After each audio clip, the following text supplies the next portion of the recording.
한국 근대사와 한러 관계사를 전공하는 역사학 박사 김영수입니다.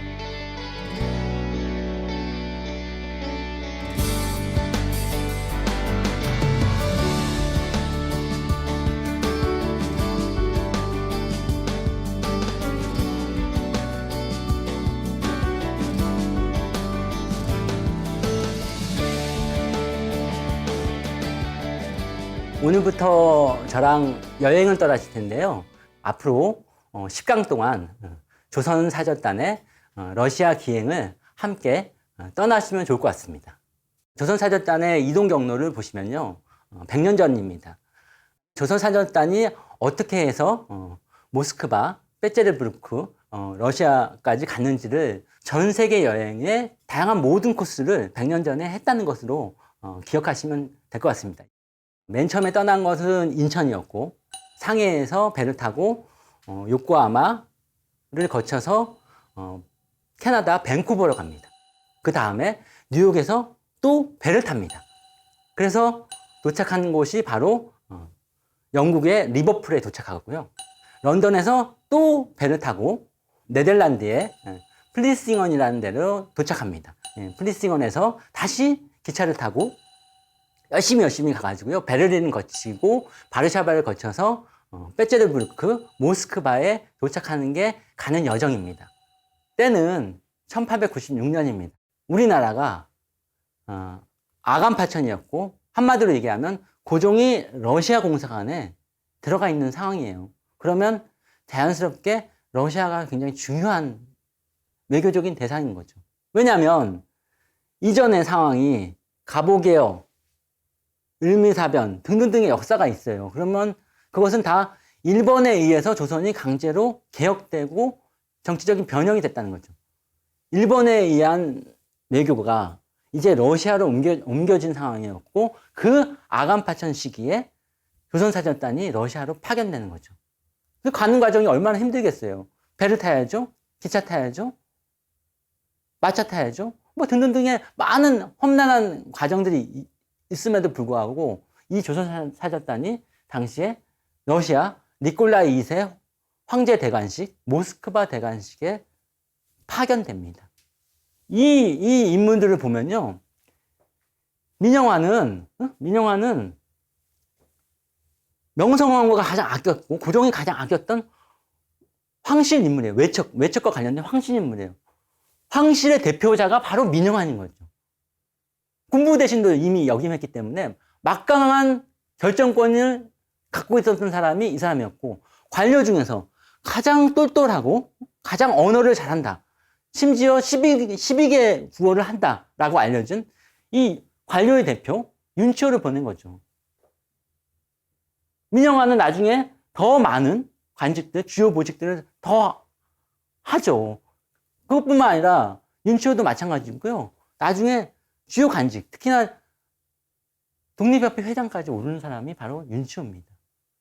그리고 이 끝에 있는 김등년은 우리나라 중인 세력의 핵심이에요. 1712년 백두산 정계비를 세울 때 참여했던, 주요하게 핵심적으로 참여했던 김진남의 후손이에요.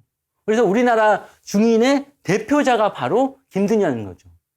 우리나라 중인의 대표, 우리나라 관료의 대표, 황실의 대표, 요 세 명을 한 거죠. 이 세 사람 비중들이 굉장히 높은 사람들을 러시아에 보냈던 게 바로 조선사절단의 구성입니다. 오늘의 강의는 조선사절단의 배경이 될 수 있는 러시아 공사관의 375인, 우리 역사책에서는 아간파천으로 알려져 있는데요. 아간파천을 역사적인 배경으로 살펴보겠습니다.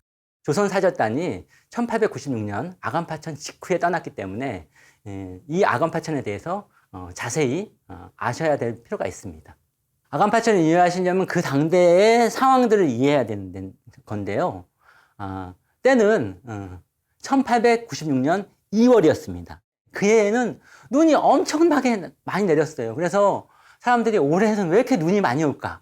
라고 하면서 있었는데, 그 당시에 우리나라에 혁신적인 일이 생겼는데, 우리가 조선시대에 가지고 있던 그 상투를 자른 때가 바로 그때입니다. 그래서 사람들이 평생을 해왔던 머리카락을 일본에 의해서 강제로 단발, 상투를 잘랐으니 얼마나 그 사람들이 반발이 심했겠어요. 그래서 민심이 아주 들끓었습니다. 당시 왕이었던 고종과 왕의 아버지인 대원군도 어쩔 수가 없어가지고 머리카락을 잘랐어요. 지금도 종로에는 많은 상인들이 있지만 당시에 상업의 최고의 핵심 도로가 바로 종로였습니다. 그래서 종로에 있는 상인들이 나 머리 자르기 싫어. 그래서 문 다 닫아버려요. 그래서 상업에 종사할 수 없을 정도로 경제가 마비된 거죠. 그리고 지방에서는 머리를 자를 수 없다고 저항하면서 의병들이 일어났고요. 그래서 서울의 상황들이 굉장히 복잡했어요. 정치적인 정세는 일본이 우리나라를 강제로 개혁하는 그런 상황이어서 국내적으로 굉장히 반일 정서가 치열했던 곳입니다. 그럼 러시아 공사관에서는 어떤 일들이 벌어졌는지를 아간파천 직전의 상황을 보면 당시에 주한 러시아 공사는 슈베리에르라는 사람이었습니다. 물론 동시에 전임인 베벨이라는 공사도 있었지만 슈베리에르라는 공사가 당시에 주 공사였습니다. 이 공사는 1896년 2월 2일 날 한 통의 전보들을 받고 그 다음에 서신들을 교환합니다. 고종과 그 다음에 왕세자가 러시아 공사로 올 것 같습니다. 라고 2월 달에 2월 초순경에 슈베리가 보고서를 올리는 거죠. 그러니까 고종은 그동안에 일본의 강력한 영향력에 있는 상황에서 벗어나고 싶어서 경복궁에서 아관, 러시아 공사관으로 도망가려고 했던 거죠. 1896년 1월 30일 서울이라고 써 있습니다. 이거는 아간파천 당일날 러시아에 보낸 전보문이에요. 이거는 러시아 대외정책문서 보관되어 있군요. 여기 019-302-0599 암호 전문입니다. 네, 암호라는 것들이 다 드러나 있고요. 주한 러시아 공사가 러시아 외무부에 아간파천 상황을 보고한 것들이고요.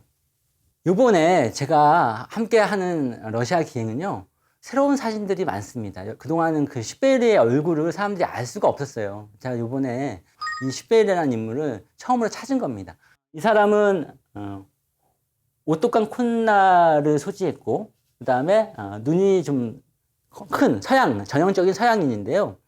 이 사람은 한러 관계사에서 보면 가장 러시아의 이익을 대변한 사람이었고, 이 사람 머릿속에는 러시아의 민족주의, 우월성, 그걸 우리는 슬라브주의자라고 하는데 슬라브주의적인 면모를 갖고 있었고, 그는 한국에서 반일운동과 반미운동을 아주 활발하게 전개한 사람이었고, 제1차 한러 비밀협약 등등등의 한국과 러시아에서 급박한 일들은 다 이 사람 슈베리에르가 한 거죠. 그런데 봉국정부의 허락을 받아야 되는데 당시에 의병 때문에 전선이 끊겨가지고 봉국정부의 허락을 받지 않았어요. 이 사람이 직접 아간파천을 승인한 주한 러시아 공사 슈베리에르입니다. 그러니까 굉장한 결단력이 있었던 사람인 거죠. 고종과 러시아 공사관에서 여러 가지 일들을 해야 되는데 그 고종의 아간파천 전후에 러시아 공사관을 무장을 해야 되잖아요. 어떻게 했냐면 인천에 있는 배가 하나 있었습니다. 러시아 배가. 그 배에다가 슈베리에르가 전보를 칩니다. 군대 데리고 오세요. 그래서 장교와 그 다음에 100여 명의 수병이 대포를 가지고 러시아 공사관에 온 거죠. 그날이 2월 10일이었고 그 다음날 2월 11일 날 고종이 아관으로 러시아 공사관으로 갑니다. 그래서 주한 러시아 공사관은 당시에 장교 5명, 까자크인 4명, 수병 135명, 그 다음에 대포 한 대를 보유할 수 있어서 어느 정도의 공격을 대비할 수 있는, 한마디로 얘기해서 고종을 받아들일 준비를 다 한 겁니다. 그러면 이제 아간파천을 직접 수행했던 고종이 어떤 인물인지를 우리가 좀 알아야 될 것 같죠.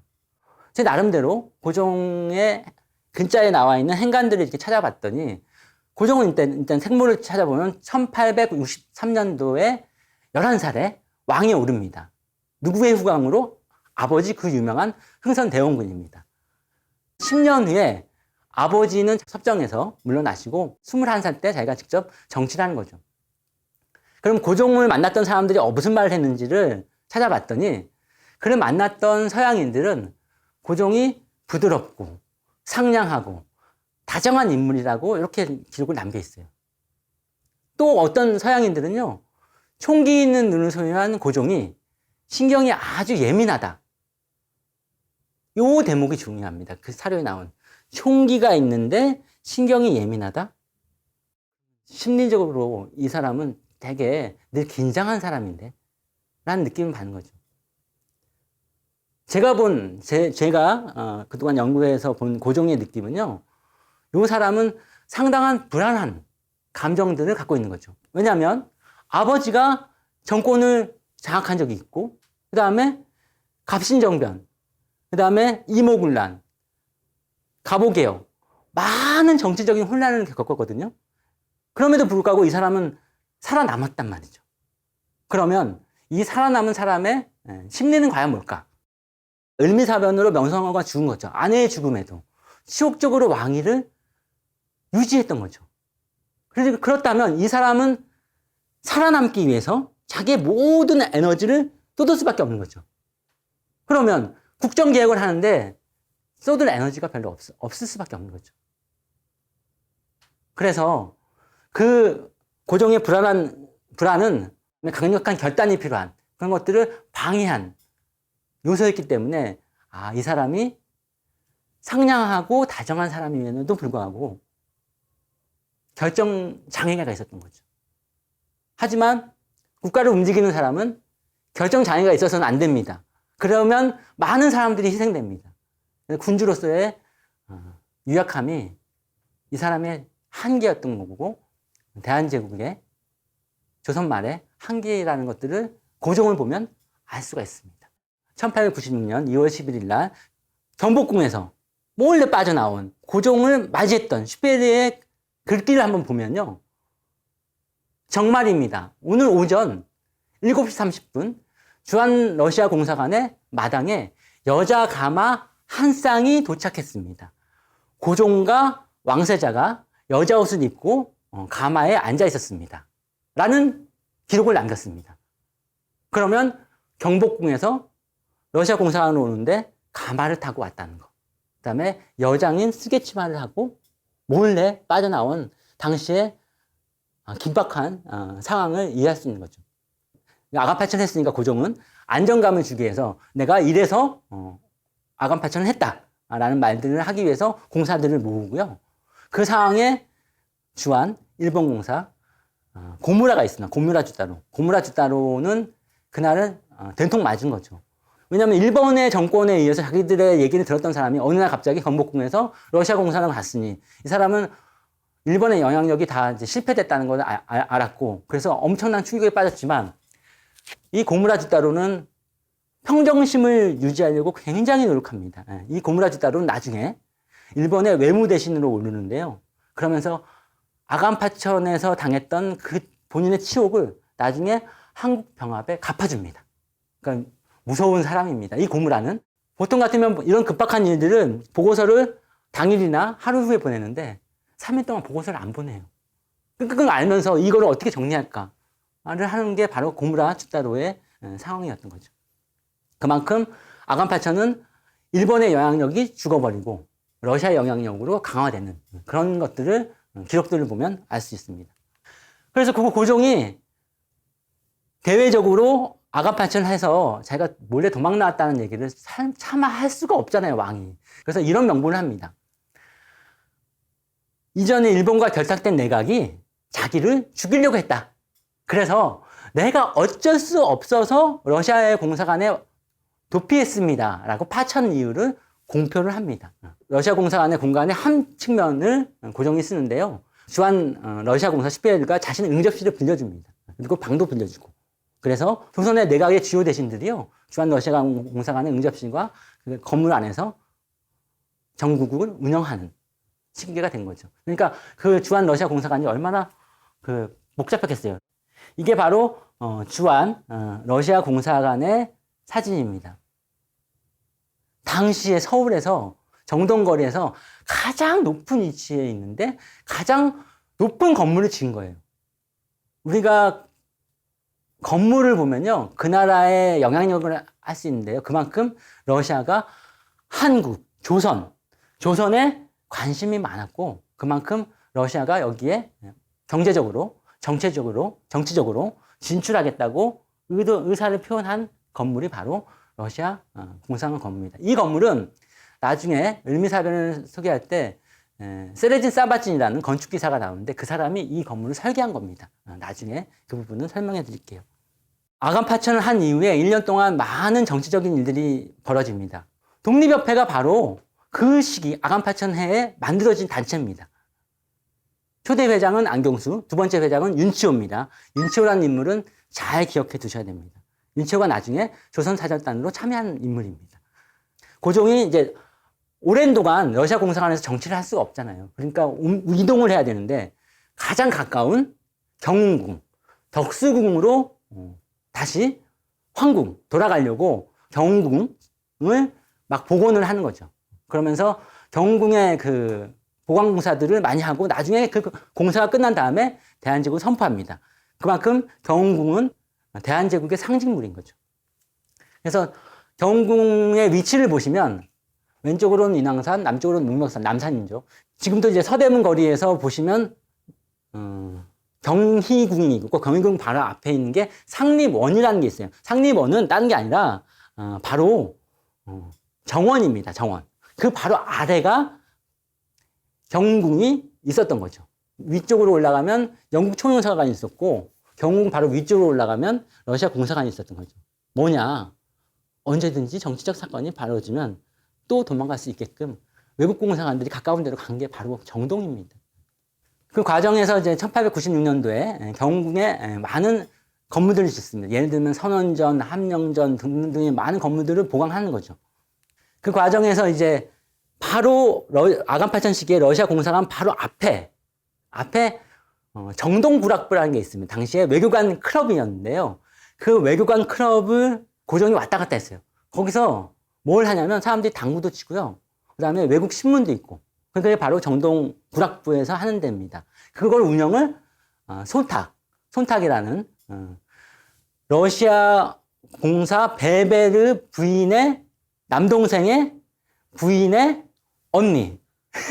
이러면 너무 복잡하나요? 쉽게 말하면 처형이라고 생각하시면 됩니다. 네. 손탁 여사는 1854년에 태어나서 1922년을 살았던 사람입니다. 결국은 베베르와 아주 관련이 있는 사람이 손탁 여사인데 그 손탁 여사가 정동구락부를 운영하는 거죠. 그리고 나중에 몇 년 후에 손탁 호텔이라는 데를 지어서요. 당시에 많은 외국인들, 그 다음에 조선의 정치인들이 거기서 연애도 베풀고, 그 다음에 숙소로 묵기도 하고 했던 데가 바로 손탁입니다. 손탁은 1885년도에 베베르와 함께 서울에 옵니다. 그리고 베베르의 추천에 의해서 의도적으로 명성황후를 만나죠. 그래서 명성황후한테 많은 서양식을 전해주고요. 그 다음에 심지어 왕실에서 서양식 요리를 그 사람이 직접 가르쳐줘서 연애를 마련한 거죠. 그래서 이 사람의 공로로 96년, 97년 사이에 정동구락부를 하사받고 나중에 손탁호텔도 만듭니다. 이 손탁 여사는 아간파천 시기에도 정동구락부를 운영하면서 중요했지만 그 이후에 고종의 비밀 외교, 그 다음에 정동구락부의 반일 외교 등등등의 많은 일들에 개입합니다. 그리고 한국에서 20, 30년 가까이 살았어요. 되게 오래 산 거죠. 그래서 한국 사람들을 너무 많이 알고 있었고 고종의 비밀 외교에 많이 관여한 거죠. 손탁 여사는 키는 한 155cm 정도 됐고 아담한 체구고요. 그 다음에 부드러운 눈매를 소유했고 그 다음에 온화한 풍모를 가졌습니다. 손탁 여사가 1905년 이후 을사늑약 이후에 한국을 나중에 떠날 때 남긴 말이 한마디 있어요. 그러면 이 손탁 여사가 어떤 역할을 했는지를 알 수 있습니다. 나는 고종이 분부하신 그대로 언제나 정직하게 전달했다. 나는 활동비 한 푼도 쓰지 않았고 전부 다 일에 썼다. 다른 사람이 속임수라는 것을 나는 정직하게 했다. 그런데도 나를 나쁜 사람이라고 한다면 어쩔 수 없지 않나 라는 말을 쓴 거죠. 근데 이 손탁이 쓴 부분에서 활동비를 한 푼도 쓰지 않았다. 그 다음에 나는 정직하게 일을 했다. 이런 대목들을 보면요. 고종의 비밀 외교를 했다는 것들을 본인이 스스로 얘기한 거고, 특히나 헤이그 특사 중에 4인방으로 들어가는 헐버트한테 비자금들을 많이 넘겨서 독립자금들을 활동하게끔 했던 사람이 바로 손탁, 러시아 이름으로 마리아 예브로브나입니다. 그는 러시아의 스파인 거죠. 아간파천이 1896년 2월 11일이었고 고종이 이제 더 이상은 더 머물 수 없기 때문에 1년 후에 375일 만에 다시 이제 경운궁으로 황궁을 합니다. 근데 이제 고종이 경운궁으로 황궁을 하는 거는 어쩔 수 없었는데 제가 말씀드렸잖아요. 고종은 자신의 신변 안전이 최우선인 거잖아요. 국정개혁보다. 그래서 조금이라도 더 안정적으로 러시아가 공성 안에 더 있으려고 했던 부분들이 있어요. 하지만 정부 대신들이 똘똘 뭉쳐서 더 이상은 나라꼴이 아닙니다. 라고 해서 사직서를 다 씁니다. 그래서 고종도 이때는 더 이상 내가 물러설 수가 없을 것 같다. 그래서 1년 후에 다시 경운궁, 덕수궁으로 돌아갑니다. 근데 러시아 문서를 보면요. 약간 계열이 달라요. 슈베이르 다음에 바로 베베르라는 사람이 다시 공사에 취임하는데요. 베베르가 못 가게 하려고 했던 거를 어쩔 수 없이 정부 대신 때문에 갔습니다라고 러시아 문서는 반대되는 이유들을 베푸는 거죠. 이유들을 기록합니다.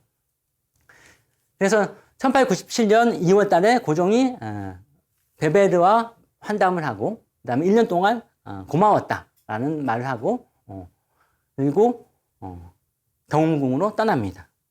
그러면 좀 베베르라는 사람이 어떤 사람인지를 우리가 좀 알아야 될 것 같아요. 이것도 가장 최근에 베베르 사진이 발굴된 거예요. 이 베베르고 베베르 부인입니다. 사각 얼굴에 턱수염을 길렀고 좀 강인한 느낌을 주는 사람입니다. 독일계 러시안이었고 이성을 아주 중시하게 생각했고 그래서 이 사람은 서구주의자입니다. 서구의 모든 것들이 제도화돼야 된다. 그리고 조선도 서구화해야 된다라고 하면서 고종을 서포트해줬던 사람이고 그것은 누구의 이익? 러시아의 이익을 위해서.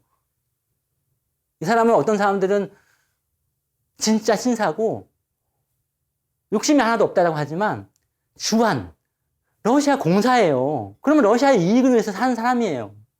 그는 1841년부터 10년까지를 살았던 사람인 거죠. 일본에 의해서 강제 병합된 그 해에 죽었습니다. 이 사람은. 1874년부터 75년까지 요코하마 주재 러시아 부영사, 그 다음에 천진 주재 러시아 영사, 그리고 1882년도에 수교를 협상하라고 명령을 받고 1884년도에 비로소 조로 수호 통상 조약을 체결하는데 이 사람이 바로 체결한 사람이에요. 러시아와 한국은 30년 된 사이가 아니에요.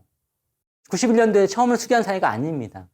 1884년부터 이미 수교를 한 사이입니다. 그만큼 긴 세월을 갖고 있었던 거죠. 그만큼 러시아는 길게 한국에 대해서 알고 있습니다. 그리고 1885년부터 97년도까지 러시아 공사를 수행하고 잠시 아간파처 때는 누가 슈베이르라는 사람이 합니다. 한국에서 문제가 벌어질 때 해결하는 사람이 바로 슈베이르인 거죠.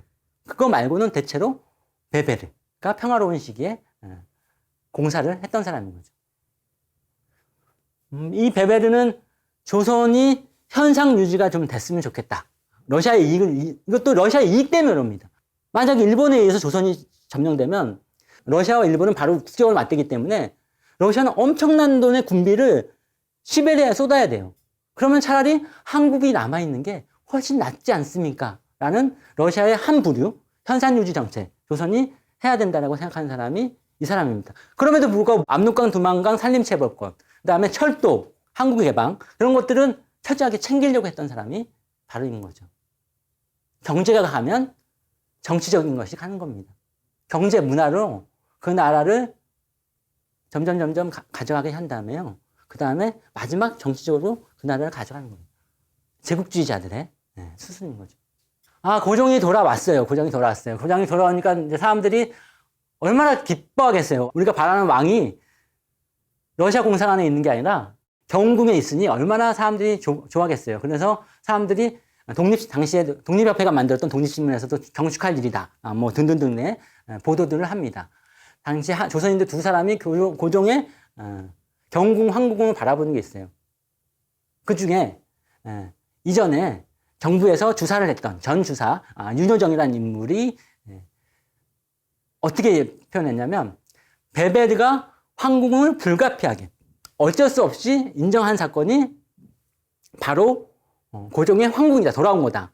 러시아에서 돌아온 것에 대해서 굉장히 축하하는 그런 입장들이 대부분이었는데 전 하프협변이었던 윤치호가 기록한 한 말이 있습니다. 전하가 궁궐로 돌아가서 기쁘다. 하지만 정부 운영이 나아지라고 전혀 기대하지 않는다. 장소의 변화가 본질의 변화를 의미하는 것은 아니다. 전 학부협판 윤치호는 장소의 변화가 러시아 공사관에서 동군의 장소의 변화가 진정한 개혁으로 수행되는 것은 그 사람들의 역할이라는 거죠. 개혁의 의지, 변화가 의지하다는 것들을 윤치호를 통해서 우리는 배울 수 있습니다. 지금까지 고종의 러시아 공사관에서 375일이었습니다. 다음 시간에는 조선사절단의 구성에 대해서 본격적으로 이야기하겠습니다. 고맙습니다.